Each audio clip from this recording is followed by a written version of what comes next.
ဝတ်သားစားတဲ့သူတွေများတော့ကောင်းလိုက်တာဘာလို့လဲဆိုရင်တော့ပျော်ရင်လည်းတုတ်ထိုးစားလို့ရတယ်မပျော်ရင်လည်းတုတ်ထိုးစားလို့ရတယ်ဝတ်သားမစားတဲ့သူတွေကြတော့လေခြေလန်းတလန်းနောက်ကျနေပြန်ရောကဲအဲ့လိုမျိုးခြေလန်းတလန်းနောက်မကျနေရအောင်လို့ရှက်ရှက်ဒီနေ့မှာပေါ့နော်စက်သားတုတ်ထိုးဆိုင်လေးတစ်ဆိုင်ကိုညွှန်းပေးကြပါတယ်နော်ဟောဒီကစက်သားတုတ်ထိုးဆိုင်လေးကကြတော့အာကစက်သားတုတ်ထိုးဆိုင်ပဲဖြစ်ပါတယ်နော်သူ့ရဲ့ဆိုင်လိပ်စာလေးကကြတော့88လမ်း39နဲ့41ကြားမန္တလေးမြို့ကြောက်ဝိုင်းရဲ့အနောက်ပေါက်မှာတရှိတာဖြစ်ပါတယ်နော်ဒီဆိုင်မှာကလေစက်သားတုတ်ထိုးလေးတွေကတကင်ကို200ကနေပြီးတော့စပြီးရှိပါတယ်နော်ကြာစံကြော်ဆိုရင်လည်းတပွဲကို1000ပဲတော်တော်လေးကိုတန်ပါတယ်နော်ဆိုင်လေးကဖွင့်တာအခုမှစဖွင့်တာပေါ့နော်ရှင်းရှင်းနဲ့စက်သားတုတ်ထိုးဖွင့်ပြီးဆိုတဲ့အနံ့ရရနဲ့ကိုချက်ချင်းကိုပြေးပြီးတော့စားတော့တာပဲဘာလို့ဆိုတော့ကိုကလည်းစက်သားတုတ်ထိုးလုံးဝ crazy လေတုတ်ထိုးစားရတာကိုကြိုက်တဲ့အတွက်ကြောင့်မို့လို့စက်သားတုတ်ထိုးဆိုရင်တော့ရှင်းရှင်းအမြဲတမ်းစားဖြစ်ပါတယ်နော်အော်ဒါနဲ့လေဒီဆိုင်ရဲ့ဆိုင်ဖွင့်ချိန်လေးကကြတော့သူကမနက်ခင်း8:00 နာရီရနေပြီးတော့ညနေ6:00 နာရီထိဖွင့်တာဖြစ်ပါတယ်နော်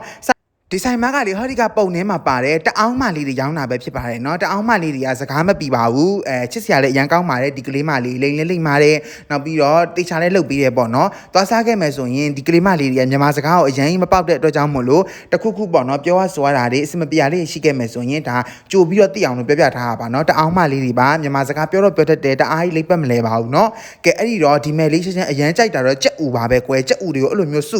ပြီးတော့သူ့ရဲ့အချင်းနဲ့တို့ပြီးတော့အားရပါရစားအရန်စားကောင်းတယ်သိလားကြက်ဥကိုလေအဲ့လိုပလုတ်ပလောင်းထိုးစားရတာတော်တော်လေးကိုစားလို့ကောင်းတယ်အချင်းလေးနဲ့တို့ပြီးတော့စားအရ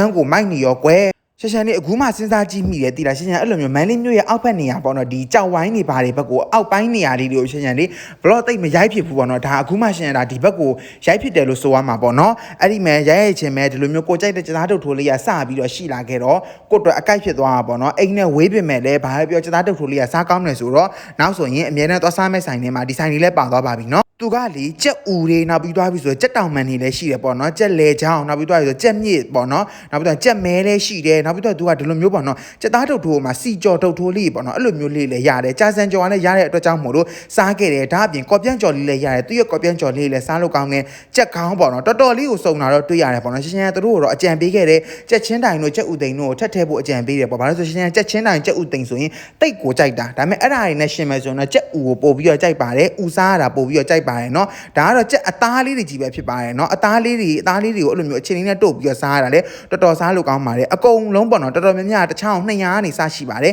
ကဲအဲ့တော့ရှင့်ရဲ့ blog လေးကဒီလောက်ပါပဲဘိုင်